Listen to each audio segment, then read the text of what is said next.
Okay, so you know what? I had no idea that the clipper thing actually had a function. And then 2 days ago, they did the same thing. They were like, can you clap? And I'm like, okay, so I'm gonna do it now. But I just learned something new.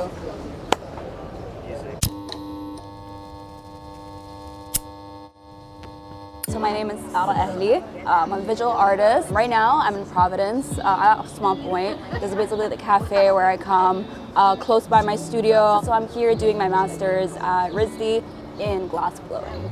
I have a very diverse background. My dad is Emirati, so Arab, born, grew up in Dubai. My mom's Colombian American. I'm gonna close it. It was really warm. I was born in Alabama. We stayed there till I was 1, and then we moved. The whole family was me, my dad, my mom. We moved to Dubai, and I've lived in Dubai all my life. We moved 1994, and this concept of Arab men marrying Western women was kind of new. So being mixed, was kind of like, where do I fit in? Am I Arab? Am I American? Well, I'm a blend of both, and so I would kind of be labeled into these categories of like, oh, the Arab girl, or oh, the American. So that was a little difficult in my childhood. I actually took an art course, I think it was 11th or 12th grade, I can't remember. But I fell in love with kind of just materials. Memory in itself is a material, it's not something, it's an intangible material. For me, when I think about my childhood, the memories that stick out to me are weirdly enough like prints or textures or colors, but not a specific event.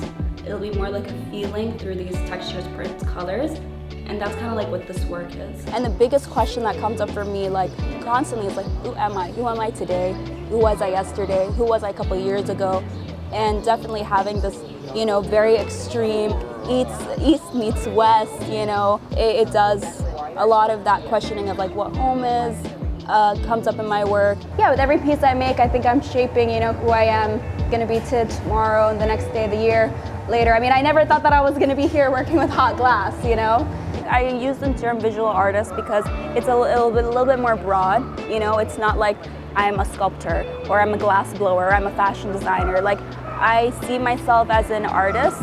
I think I've always just been interested in limitations in general, whether it's limitations of a label or limitations of a material, limitations of, our physical bodies, limitations of thought, and I always question what is the limit of something, and I like to kind of try to push myself to those uncomfortable spaces so that I can question and I can actually experience that sort of discomfort, and then I can kind of go a little bit beyond it.